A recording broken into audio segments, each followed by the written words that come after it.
एक दफ़ा का ज़िक्र है, एक गाँव में एक फैमिली रहती थी जिनमें बिट्टू अपनी बीवी के साथ रहता था और मीठा भी अपनी बीवी के साथ रहा करता था। और उनका बाप गाँव में एक परचून की दुकान चलाया करता था।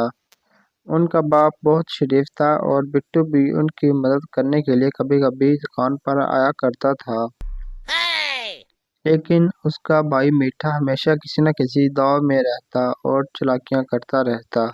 लो जी, अब आएगा मजा। अब्बा चला गया है, यही मौका है हाथ साफ करने का। और मीठा दुकान पर आता है। मीठे भाई, आप यहाँ क्या करने आए हो? क्यों, ये दुकान तेरी है जो मुझसे पूछ रहा है कि मैं यहाँ क्या करने आया हूँ? ये मत भूल के ये दुकान अब्बा हुजूर की है और इस पर मेरा भी उतना हक है जितना तेरा है। अरे मीठे भाई, मैं तो ऐसे ही पूछ रहा था, आप तो गुस्सा ही कर गए। अच्छा, ज्यादा बातें न बना, अंदर आकर बैठने दे। और मीठा आकर दुकान पर बैठ जाता है और मौका देखकर दराज से बहुत सारे पैसे निकालने की कोशिश करना है और निकाल ही लेता है।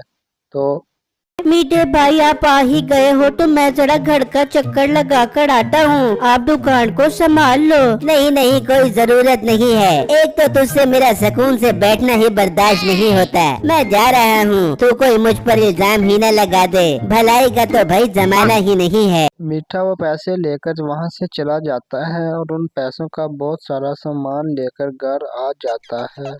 ले बेगम, ये बहुत सारा सामान मैं तेरे लिए लेकर आया हूँ। आज रात में अच्छी सी मूवी देखेंगे और ये सारा सामान रगड़ेंगे। आई लव यू मीठे, तू मेरा कितना ख्याल रखता है। मेरे खाने पीने के लिए कितनी अच्छी अच्छी चीजें लेके आता है। पर मीठे के बाद तो बता, तेरे पास ये पैसे कहाँ से आए? अरे बेगम, जब अब्बा दुकान से गया तो मैं दुकान में चला गया और अब्बे की दराज से सारे पैसे निकाल लिए। अब्बू जी की दराज? मीठे, तू पागल तो नहीं हो गया? वो दराज तेरी है, तू उस दुकान का मालिक है। भर भर के दुकान से पैसे निकाला कर बीबियो। फिर जब अगला दिन निकलता है तो मीठे और बिट्टू का बाप दुकान पर आता है और बैठ कर देखता है कि दराज से तो बहुत सारे पैसे कम हैं।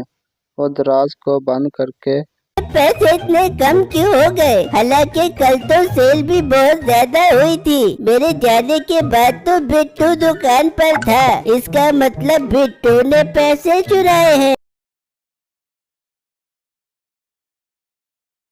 बिट्टू, दराज में बहुत सारे पैसे कम हैं। मुझे जल्दी बताओ पैसे कहाँ हैं? अब्बू जान, ये आप क्या बात कर रहे हो? मुझे पैसों का नहीं पता, बल्कि कल जितनी सेल हुई थी मैंने सारे पैसे दराज में रख दिए थे। झूठ मत बोल बिट्टू, तू ही कल दुकान पर था। मुझे सारे पैसे वापस कर। अब्बू जान, मेरा यकीन करो, मैंने पैसे चोरी नहीं किए। आप मीठे भाई से ही पूछ लो। क्या मीठे भाई से पूछ ले? अब तू अपनी चोरी का इल्जाम मुझ पर लगाएगा? अब्बू जान, मैं आपको अच्छा भला कहता था इसे दुकान में मत घुसने दो, ये कोई गुल खिलाएगा, मगर आपने मेरी एक बात नहीं मानी। अब देख लिया आपने अंजाम। मीठे, तो बिल्कुल ठीक कहता था। बिट्टू, आज से तेरा दुकान पर जाना बिल्कुल बंद। तू आज से गाय का गोबर उठाएगा और इसका दूध निकालेगा। अब सिर्फ दुकान पर मेरा बेटा मीठा बैठेगा। फिर अगले दिन से बिट्टू गाय का गोबर उठाने लग जाता है और उसका दूध भी निकालता है अपने ही हाथों से।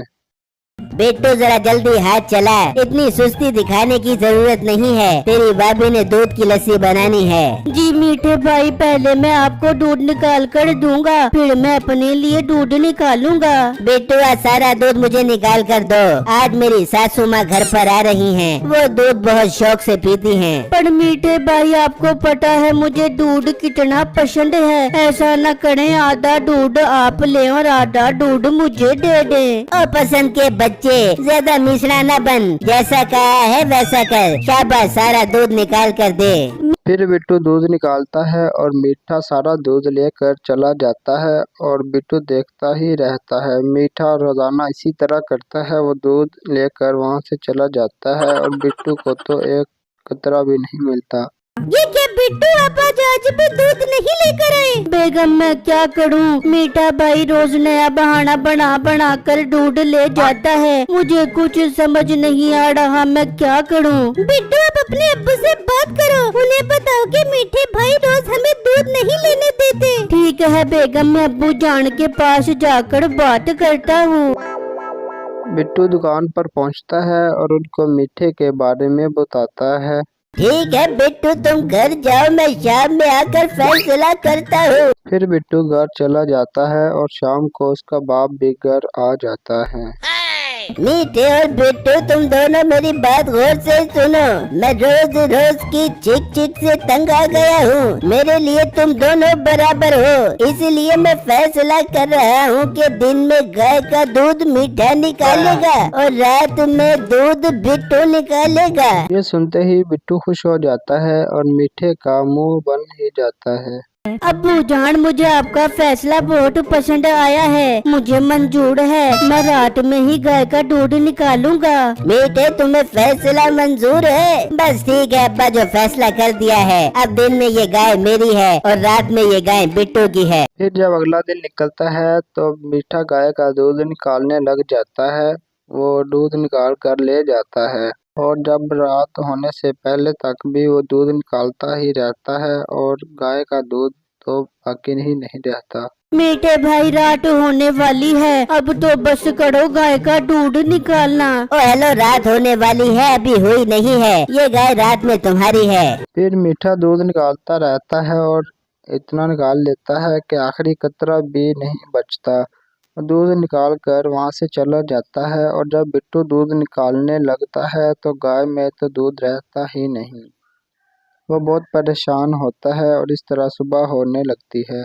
ओए मोटे, चल उठ, दिन निकल आया है, अब ये गाय मेरी है। पर मीठे भाई, आपने दिन में सारा दूध निकाल लिया है, मेरे हिस्से में तो एक कटरा भी नहीं आया। तो इसमें मेरा क्या कसूर है? दिन में ये गाय मेरी है, मैं जो मर्जी करूं। मीठा रोज ऐसा ही करता, वो गाय का सारा दूध निकाल लेता और बिट्टू के हिस्से में तो कुछ भी नहीं आता। बिट्टू बहुत परेशान होता और फिर वो अपने बेगम, मीठे भाई ने रोज का तमाशा बना लिया है। वो रोज दिन में भर भर के दूध निकाल लेते हैं और फिर रात में मेरे लिए बिल्कुल भी दूध नहीं बचता। बिट्टू, दफा करो, हम ये घर ही छोड़कर चले जाते हैं। क्या फायदा इसी जिंदगी का? नहीं बेगम, मैं हार नहीं मानने वाला। ये अगर सीधी उंगली से ना निकले तो उंगली टेढ़ी करनी पड़ती है। ये ऐसे बाज नहीं आएगा। अब मुझे इसकी असलियत सबके सामने लानी होगी। फिर जब अगला दिन निकलता है तो मीठा दुकान पर आता है और अपने बाप को कहता है कि आप घर जाओ, आज मैं दुकान पर बैठता हूँ। तो उसका वालिद घर चला जाता है और मीठा पीछे से दराज में से चुपके से बहुत सारे पैसे निकाल लेता है। उसका बाप जा रहा होता है तो रास्ते में बिट्टू रोक कर उसे सारी बातें बता देता है कि ये तो मीठे का काम है। झूठ मत बोलो, उस दिन मीठा घर पर था। नहीं अब्बू जान, वो उस दिन दुकान पर आए थे, मैं तो ग्राहकों में लगा था, उन्होंने ही दराज से पैसे निकाल लिए थे। नहीं मीठा ऐसा नहीं कर सकता, उसे क्या जरूरत है चोरी करने की? ये कहकर उसका बाप वहां से चला जाता है और फिर जब अगला दिन निकलता है तो वो दुकान पर आ जाता है और देखता है कि दराज में से तो बहुत सारे पैसे फिर से कम हैं। वो ये देखकर बहुत परेशान होता है और कहता है कि इसका मतलब बिट्टू ठीक कह रहा है, कहीं ये मीठा ही तो पैसे नहीं चोरी कर रहा है। मुझे खुद इस मामले की तह तक जाना पड़ेगा। फिर जब शाम को उसका बाप घर आता है तो देखता क्या है कि मीठा तो अभी तक दूध निकाल रहा होता है। मीठे भाई खुदाड़ा, अब तो बस करो, इतने दिनों से आपने मुझे दूध ही नहीं लेने दिया, सारा दूध निकाल लेते हो। रात में गाय फिर एक कचड़ा भी दूध का नहीं देती। तो मोटे, मैं क्या करूं? तूने सुना नहीं था अब्बू जान ने क्या कहा था कि ये गाय दिन में मेरी है, मैं इसको काटूं मारूं या इसका सारा दूध निकालूं, मेरी मर्जी। फिर मीठा सारा दूध निकाल लेता है और वहां से चला जाता है तो बिट्टू दूध निकालने लगता है तो वहां से तो कुछ भी नहीं निकलता। बेटा ना दूध निकाल, दूध नहीं निकलेगा। हाँ पूजान, मीठा भाई सारा दूध निकाल गए हैं, मैंने तो बहुत दिनों से दूध भी नहीं पिया, वो उसके थनों में दूध ही नहीं छोड़ते। बेटा मुझे सब पता लग गया है, तू परेशान ना हो, मैं बस कल उसे रंगे हाथों पकड़ना चाहता हूँ। फिर जब अगला दिन होता है तो मिट्टू और उसका बाप चुप कर देखते हैं कि मीठा तो दुकान से पैसे निकाल रहा है। वो ये देखकर बहुत हैरान होते हैं और मीठे का बाप वहां आ जाता है तो मीठा चौंक जाता है। हाय मर गया अब्बा, कहाँ से आ गया? बेटा तो इतना परेशान क्यों हो गया है? अब्बा जान शुक्र है आप आ गए। अभी दुकान पर चोर आया था, सारे पैसे निकाल कर ले गया। मैंने बड़ी मुश्किल से अपनी जान छुड़वाई है उससे। पर बेटा मैं तुझे छुप कर देख रहा था, दुकान पर तो कोई चोर नहीं आया और दराज से पैसे भी तूने निकाले हैं। वो अब्बा थोड़े पैसों की जरूरत थी, इसीलिए मैंने पैसे निकाले थे। इसका मतलब तू ही पैसे चोरी करता है और मैं भी तू पर शक कर रहा था। तू अब मेरा बेटा नहीं है, तू और तेरी बीवी अब मुझे घर पर नजर न आना। अब जान ऐसा मत करो, मैं आज के बाद ऐसा नहीं करूँगा। तू अब घर पर रहेगा तो ही ऐसा नहीं करेगा ना। अपना सामान उठाओ और निकल जाओ मेरे घर से। फिर वो मीठे और उसकी बीवी को घर से ही निकाल देते हैं हमेशा हमेशा के लिए।